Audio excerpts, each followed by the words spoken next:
Hello friends, Buddha for UPSC में आप सभी का स्वागत है। और आज हम लोग इस पार्ट के तहत आर्टिकल 21 से लेकर आर्टिकल 28 तक के जो भी महत्वपूर्ण प्रावधान है उस पर चर्चा करेंगे। इसके अलावा इन सभी आर्टिकल से रिलेटेड जो भी अमेंडमेंट किए गए हैं संसद द्वारा या फिर जो भी सुप्रीम कोर्ट द्वारा महत्वपूर्ण निर्णय लिए गए हैं उस पर हम लोग चर्चा करेंगे।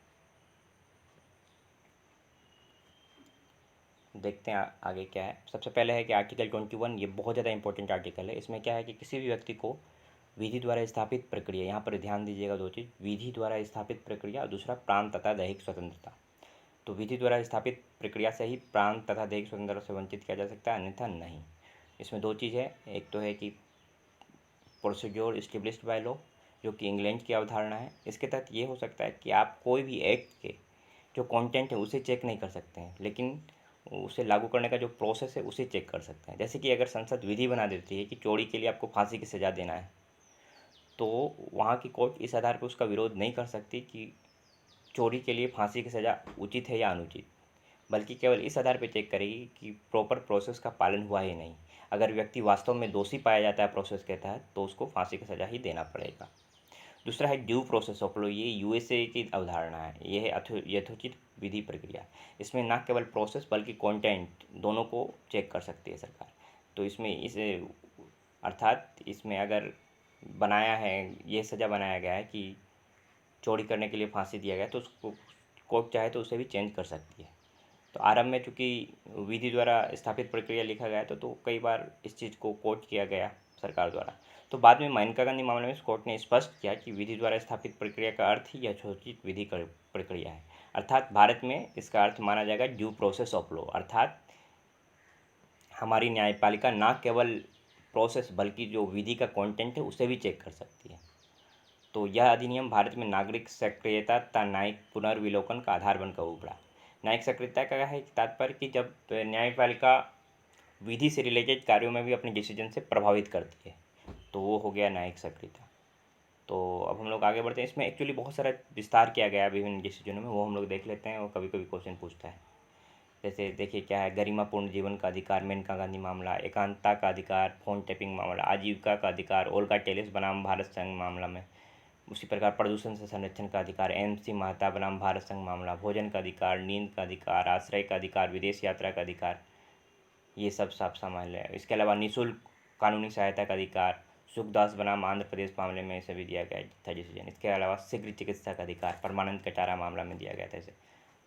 तो अब देखिएगा कि बहुत ज़्यादा विस्तार किया गया है इससे। आप और इसे एक बार ज़रूर देख लीजिएगा, क्योंकि इससे रिलेटेड क्वेश्चन पूछ देगा कि कौन सा चीज़ फंडामेंटल राइट से आर्टिकल 21 से रिलेटेड है, तो ये पूछता है कभी कभी। और सबसे बड़ी बात है, अगर आप नहीं पढ़े हैं ना, तो आप ठीक से इसे गेस नहीं कर पाइएगा लॉजिकल रीजन के आधार पर। जैसे अगर पूछ देगा कि विदेश अधिकार यात्रा का अधिकार इसके तहत मौलिक अधिकार है, तो आप ठीक से रिलेट नहीं कर पाइएगा इस चीज़ को। तो हो सकता है आप गलत भी ठहरा दें इसे, तो आप बोलेंगे नहीं कि विदेश यात्रा का अधिकार कैसे हो सकता है फंडामेंटल राइट्स। तो ये हो गया।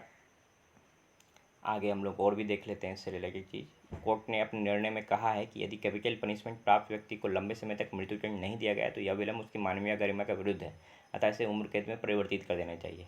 इसके अलावा न्यूनतम मजदूरी का अधिकार, सुरक्षित कार्यस्थल का अधिकार, विशाखा बनाम राजस्थान राज्य में बहुत सारे इससे रिलेटेड जैसे निर्देश भी दिया गया था कोर्ट द्वारा। और सबसे महत्वपूर्ण बात है, आर्टिकल 20 और 21 को आपातकालीन के दौरान राष्ट्रपति द्वारा भी निलंबित नहीं किया जा सकता, और यह चीज़ हमको तानाशाही से बचाता है। और एक चीज़ जोड़ा गया था जो पीटी में कभी कभी पूछ देता है, आर्टिकल ये भी याद रखिएगा, 86वें संशोधन के तहत आर्टिकल 21 को स्थापित किया गया और इसके तहत शिक्षा के अधिकार की व्यवस्था की गई है। इसमें यही प्रोविज़न है कि राज्य जो भी 6 से लेकर 14 ईयर्स के बच्चों को जो निःशुल्क शिक्षा है उसकी व्यवस्था करेगा। तो ये याद रखिएगा। आगे बढ़ते हम लोग। आर्टिकल 22 ये भी बहुत महत्वपूर्ण है और आपको कुछ दिशाओं में गिरफ्तारी और निरोध से संरक्षण प्रदान करता है। जैसे कि आपको कोई गिरफ्तार करने आया तो सब आपको यह पता होना चाहिए कि आपका अधिकार क्या क्या है। सबसे पहले आप पूछिएगा क्यों गिरफ्तार किया जा रहा है, मतलब कारण जानने का अधिकार आपका मूल अधिकार में आ जाता है। दूसरा है अपनी रुचि की वकील से मिलने का अधिकार। आप देखते होंगे कि जैसे किसी को मूवी वगैरह में देखते होंगे कि गिरफ्तार करने आया तो सबसे पहले पुलिस को बोलता है मेरा वकील कहाँ है, मुझे वकील से मिलना है। तो वही आपकी बेसिकली ये आपका अधिकार है, क्योंकि कानून की जब उसे जानकारी होती है और वो उस चीज़ को ठीक से देख सकता है कि क्या उसके वकील के सही ढंग से व्यवहार किया गया है कि नहीं किया गया। तीसरा है एक चीज़ और कि 24 घंटे के भीतर आपको मजिस्ट्रेट से के सामने प्रस्तुत होने का अधिकार है। और यह प्रावधान, लेकिन इसके अपवाद हैं। एक तो है कि शत्रु देश के नागरिक और निवारक निरोध के तहत गिरफ्तार व्यक्ति पर लागू नहीं होंगे। इसमें एक चीज़ है, जो मजिस्ट्रेट आपको फिर से 15 दिन के कस्टडी तक दे सकता है, इसको बढ़ा के मैक्सिमम 90 दिन तक ले जा सकता है। 90 दिन के बाद उसको जमानत देना ही होगा अगर आप नॉर्मली गिरफ्तार हुए हैं तो। अब आगे देख लेते हैं निवारक निरोध, प्रिवेंटिव डिटेंशन। ये बहुत महत्वपूर्ण है। देश की रक्षा एवं आंतरिक सुरक्षा बनाए रखने के लिए सरकार किसी भी व्यक्ति को अपराध किए जाने से पूर्व भी निरोध कर सकती है। एक प्रकार से देखिएगा कि ये तानाशाही टाइप का चीज़ है कि आप आशंका के आधार पर किसी को भी गिरफ्तार कर रहे हैं। तो और आप देखिएगा कि कोई भी प्रगतिशील लोकतांत्रिक राज्य में ये ऐसा प्रोविज़न नहीं है भारत को छोड़कर। आप देखिएगा कि यूएसए में नहीं है, उसी प्रकार आपका इंग्लैंड में भी नहीं है ऐसा प्रोविज़न। लेकिन जबकि भारत स्वतंत्र हो रहा था तो उसमें बहुत सारे राजवाड़े भी थे और ऐसा चीज़ हो सकता था कि कभी ज़रूरत पड़ सकता था इन चीज़ों का। तो इसीलिए कुछ दिनों के लिए सरकार इसे लागू रखना चाहती है। तो इसीलिए इस चीज़ को डाला गया था आर्टिकल 22 में। हालांकि इसके तहत भी 3 संरक्षण दिए थे। पहला था कि अगर सलाहकार बोर्ड द्वारा पुनर्विलोकन, दूसरा था गिरफ्तारी का कारण जानने का अधिकार, तीसरा प्रेजेंटेशन या अभ्यावेदन देने का अधिकार। अर्थात जो दोषी व्यक्ति है वो अपना पक्ष रख सकता है अभ्यावेदन के द्वारा। तो इसमें था एक चीज़ और जो रिलेटेड है, सलाहकार बोर्ड जो था, इसमें इसके सदस्य कौन कौन हो सकते थे? वो सभी व्यक्ति जो हाई कोर्ट के जज हैं, या फिर वो सभी व्यक्ति जो हाई कोर्ट के सेवानिवृत्त जज हैं, या फिर वो भी हो सकते थे जो हाई कोर्ट के जज बनने के अहर हैं। 2 प्रोविज़न तो ठीक था, लेकिन ये जो तीसरा प्रोविज़न था ये इस एक्ट को पूरी तरह से कमज़ोर कर देता था।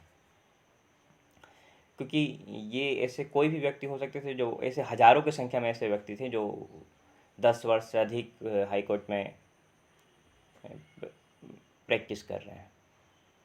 तो अब इन लोगों को लालच देके आराम से अपने पक्ष में मिलाया जा सकता था और सरकार प्रभावित कर सकती थी। एक्चुअली इमरजेंसी के दौरान इसका मिसयूज भी हुआ था इस चीज़ का बहुत सारा।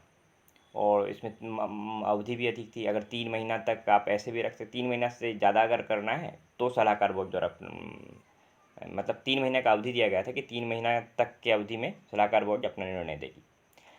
तो बाद में जब जनता सरकार आई इमरजेंसी के बाद, तो इसका मिसयूज देखते हुए 2 चेंज किया गया। पहला तो किया गया 3 महीना को हटा के 2 महीना कर दिया गया, और दूसरा ये किया गया कि ये जो तीसरा वर्ग था हाई कोर्ट के ऐसे व्यक्ति जो हाई कोर्ट के न्यायाधीश होने के अहर हों, उसे हटा दिया गया। अब केवल 2 ही वर्ग इसके सदस्य हो सकते थे। एक तो आपके जो न्यायाधीश है वर्तमान हाई कोर्ट के, दूसरा जो न्यायाधीश सेवानिवृत्त न्यायाधीश हैं, क्योंकि उन्हें बहुत ज़्यादा जल्दी प्रभावित नहीं किया जा सकता। प्रभावित तो किया जाए, लेकिन क्योंकि वो खुद ही हाई कोर्ट के जज रहे हैं तो प्रॉपर पावर में है, सही चीज़ है, तो वो उनको प्रभावित करना उतना आसान नहीं है। तो ये हो गया आपका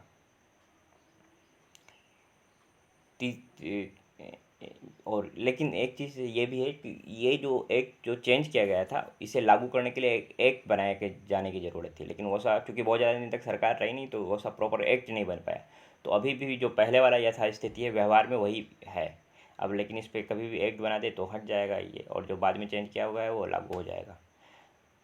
तो इसमें इसके तहत भी आपको दूसरा जो अधिकार है, गिरफ्तारी का कारण जानने का अधिकार, फिर प्रेजेंटेशन देने का अधिकार। अगर आपको प्रेजेंटेशन नहीं देने देता है तो फिर आपका ये जो निरोध है वो इनवैलिड हो जाएगा कोर्ट के निर्णय के अनुसार। आगे बढ़ते हैं। इसके अलावा इससे निवारक निरोध से संबंधित बहुत ज़्यादा कई प्रकार की विधियाँ हैं जो पीटी में पूछता है, या फिर मेंस में भी आप इसके क्वेश्चन को इसको शामिल कर सकते हैं, ऐसे में भी डाल सकते हैं। सबसे पहले लाया गया था आरंभ में प्रिवेंटिव डिटेंशन एक्ट, निवारक निरोध अधिनियम 1950। हालांकि इसे कोर्ट द्वारा आरंभ में ही गलत ठहरा दिया गया क्योंकि न्यायिक पुनर्विलोकन को रोकती थी, लेकिन सरकार द्वारा इसे चलाया गया। धीरे धीरे इसकी समय अवधि बढ़ाते रही गई और बहुत दिन तक चला था ये, फिर धीरे समाप्त हो गया।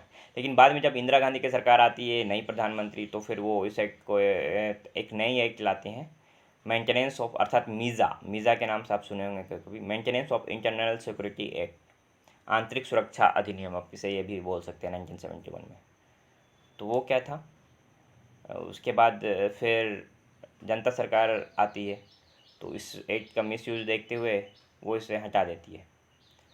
फिर बाद में इंदिरा गांधी की सरकार बनती है तो फिर से ऐसा एक्ट आ जाता है, नेशनल सिक्योरिटी एक्ट, राष्ट्रीय सुरक्षा एक्ट 1980 में। और फिर पंजाब में आतंकवाद वगैरह घटनाएं होती है, तो फिर उसको मद्देनजर राजीव गांधी के कार्यकाल में the terrorist and disruptive activities act ताज़ा लाया जाता है 1987 में। इसमें बहुत ज़्यादा कठोर प्रोविज़न किए गए, यहाँ तक कि एक व्यक्ति को बिना कोर्ट में ले जाए 1 साल तक आप निरुद्ध कर सकते थे। तो इसका बहुत ज़्यादा विरोध हुआ, इसलिए 94-95 में इसे समाप्त कर दिया गया। लेकिन फिर बाद में अटल बिहारी की सरकार बनती है और 2002 में पोटा अधिनियम लाया जाता है, prevention of terrorism activities act. और इसमें हालांकि ताज़ा के तुलना में कम कठोर था, लेकिन ये भी निवारक निरोध से ही रिलेटेड था। जैसे कि जो ताज़ा में पहले 1 साल तक कर सकते थे किसी व्यक्ति को निरोध बिना कोर्ट में गए, तो इसमें घटा के 6 महीने 180 दिन तक कर सकते थे। तो लेकिन फिर कांग्रेस की सरकार आती है और इसका भी विरोध हो रहा था इस कानून का, तो उसको हटा दिया जाता है। और एक इस बार कोई अलग से अधिनियम नहीं लाया जाता इसके लिए। 2008 में जो आतंकवादी हमला होता है उसके बाद सरकार को भी मौका मिलता है, तो वो क्या करती है कि इस बार कोई अलग अधिनियम ना के दी अनलॉफुल एक्टिविटीज़ एक्ट 1967 में जो लाया गया था उसे बहुत ज़्यादा कठोर बना दिया जाता है, निवारक निरोध की तरह। इसमें एक चीज़ ध्यान दीजिएगा, जो 1980 में जो जनता दल की सरकार आई थी वो भी कुछ इस टाइप की सरकार, एक ठो 78 में जो सरकार आई थी वो 1980 में एक अधिनियम लाती है, the prevention of black marketing and maintenance of essential commodities act, जो कुछ निवारक निरोध से ही जैसा था। लेकिन ये बहुत ज़्यादा लोकतांत्रिक था और ये सब जो अधिनियम है ऊपर उसकी तरह कठोर नहीं था। तो इसे याद रखिएगा ये सारे एक्ट को। और कभी कभी इसका फुल फॉर्म भी पूछ देता है, और कभी कभी टाटा या फिर पोटा शॉर्ट टर्म यूज करता है, तो उससे आपको कन्फ्यूज होने का ज़रूरत नहीं, इसे देख लीजिएगा एक बार। तो आगे बढ़ते हैं हम लोग। इसमें एक चीज़ और है, गैर कानूनी गतिविधियाँ संशोधन अधिनियम, ये वही एक्ट है जो हम लोग 2008 में अमेंड किए थे और 1967 में लाया गया था, ये अनलॉफुल एक्टिविटीज़ एक्ट। उसमें एक बार फिर से संशोधन किया गया 2019 में, और ये मेंस में के लिए रिलेटेड के लिए बहुत ज़्यादा इंपॉर्टेंट है। अगर बीपीएससी या जेपी कुछ कोई भी स्टेट पीसीएस दे रहे हैं या फिर यूपीएससी देने वाले, तो भी ये इंपॉर्टेंट, क्योंकि तो उसे आप देख लीजिएगा। आशंका अब क्या है, चेंज क्या है वो देख लीजिए। आशंका होने पर अब संस्था के साथ साथ व्यक्ति को भी आतंकवादी घोषित कर सकती है। दूसरा है संपत्ति जब्त करने की प्रक्रिया को आसान बनाएं। पहले क्या था कि वहाँ के जो पुलिस निदेशक हैं उसकी पूर्व सहमति की आवश्यकता हो गई। इससे क्या होता था कि जो भी मामला है उसमें लोकल पुलिस का भी इंटरफेस हो जाता था, फिर राज्य सरकार से भी कॉन्फ्लिक्ट हो सकता था। तो अब ये चीज़ को चेंज कर दिया गया, यदि एनआईए जांच कर रही है तो एनआईए के महानिदेशक की सहमति की आवश्यकता है केवल, और उस आधार पर उसकी संपत्ति को जब्त किया जा सकता है। दूसरा था कि एनआईए को अधिक शक्तिशाली बनाया गया है। पहले जाँच जो किया जा सकता था सहायक उप पुलिस अधीक्षक या सहायक उप पुलिस आयुक्त रंग के अधिकारी द्वारा ही किया जा सकता है। अब क्या है कि इंस्पेक्टर या उससे ऊपर स्तर के अधिकारी भी जांच कर सकेंगे। इसके अलावा अब इसमें international convention for suppression of acts of nuclear terrorism 2005 को भी शामिल किया गया है। देखिए ये जो अधिनियम है, इसमें जो विदेशी कुछ अधिनियम है उसके तहत जिस व्यक्ति को अपराधी माना जाता है उसको भी इस अधिनियम के तहत अपराधी माना जा सकता है। तो ऐसे कुल पहले 9 एक्ट थे, इसमें अब एक और नया जोड़ा गया है, वो है न्यूक्लियर टेररिज्म से रिलेटेड, तो इसे भी देख लीजिएगा आप। आगे बढ़ते हैं हम लोग। आर्टिकल 23 ये क्या है, मानव के दुर्व्यवहार और बलात्सर्म को प्रतिबंधित करता है। एक्चुअली भारत में बहुत लंबे समय से चले आ रहा था, तो इसलिए स्पष्ट रूप से मौलिक अधिकारों में ये कह दिया गया कि दुर्व्यवहार और बलात्सर्म में उसको प्रतिबंधित किया जाना है। लेकिन इसमें एक कन्फ्यूजन था कि कभी कभी सरकार को ज़रूरत पड़ सकती थी नागरिकों से अनिवार्य सेवा लेने की। तो ऐसी सिचुएशन में कोई व्यक्ति इस आर्टिकल के तहत कोर्ट जाके बोल दे कि मेरा तो फंडामेंटल राइट का उल्लंघन हो रहा है, तो इसीलिए ये स्पष्ट किया गया कि इस अनुच्छेद की कोई बात राज्य को सार्वजनिक प्रयोजन के लिए अनिवार्य सेवा अधिरोपित करने से नहीं रोकेगी। लेकिन इसमें यह भी एक डर था कि राज्य कहीं मिसयूज ना कर दे, लोगों से पक्षपात ना कर दे। जैसे कि क्लास है कि हो सकता है बहुत धनी आदमी राज्य सर कुछ पैसा वैसा दे के अपने हित में बना ले कि इतना पैसा जिसके पास है वो ना जाए, गरीब व्यक्ति ही जाए। तो इसमें स्पष्ट किया गया कि रिलीजन, रेस, कास्ट और क्लास के आधार पर राज्य द्वारा कोई विभेद नहीं किया जाएगा। अर्थात इसे याद रखिएगा, RRCC, धर्म, नस्ल, जाति और क्लास, वर्ग।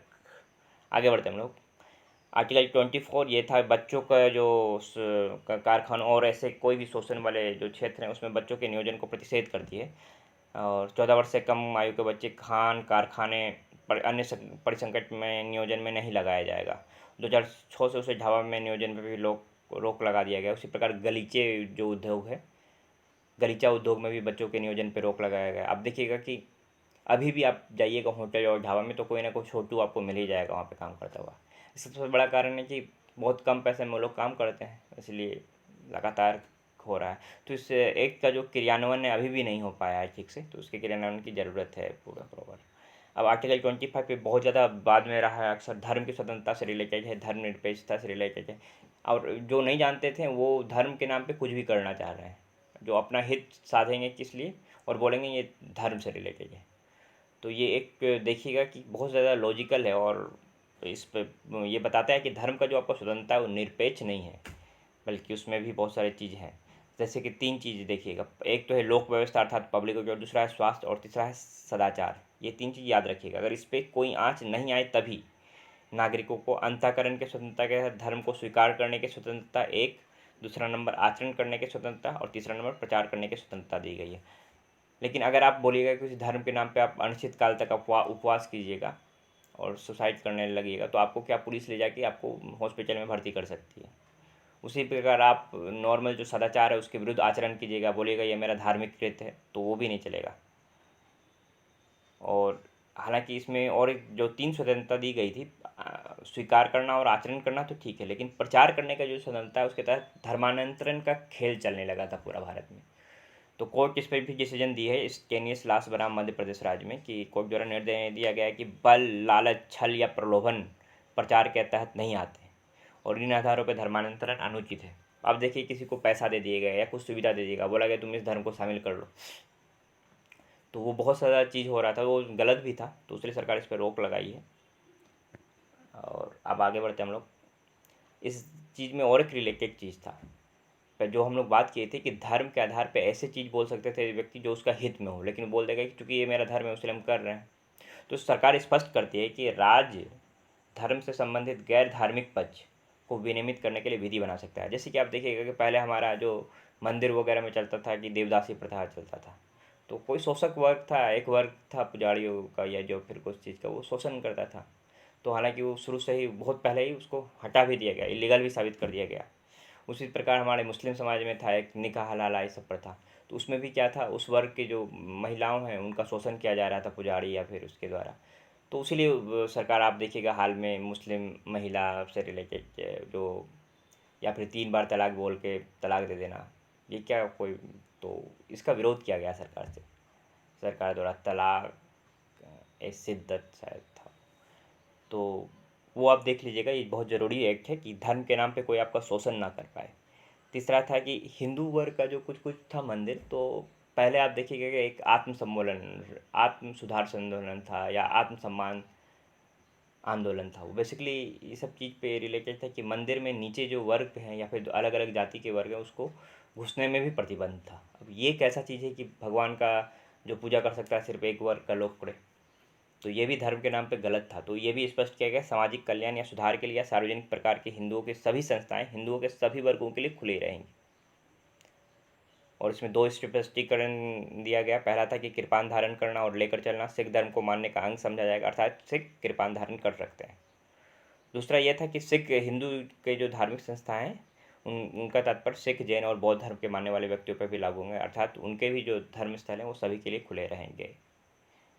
तो आगे बढ़ते हम लोग, आर्टिकल 26 बेसिकली कुछ नहीं है, धर्म के प्रबंधन से रिलेटेड है। इसमें 4 चीज़ आप ध्यान रख लीजिएगा, इसको याद रखिएगा। आर्टिकल 26 का संबंध है धर्म के प्रबंध से, बस मेनली यही है। हालांकि 4 चीज़ है तो हम बोल देते हैं। धार्मिक कार्यों के लिए संस्थाओं की स्थापना कर सकती है, धर्म विषयक जो धर्म से रिलेटेड है कार्यों का प्रबंध कर सकती है, जंगम और स्थावर संपत्ति का अर्जन और स्वामित्व कर सकती है, और ऐसी संबंधी का प्रशासन कर सकते हैं।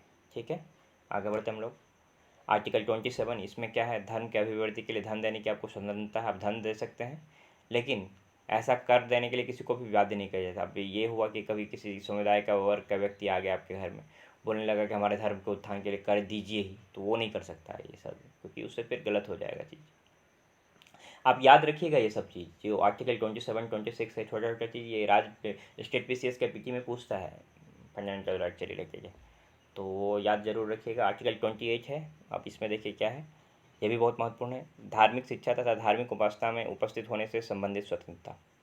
इसमें याद रखिएगा कि पूर्णतः जो राज्य पोषित शिक्षा संस्था है उसमें कोई भी धार्मिक शिक्षा नहीं दी जाएगी, और राज्य द्वारा प्रशासित परंतु धार्मिक नाश द्वारा स्थापित संस्था में उस धर्म से संबंधित शिक्षा दी जा सकती है।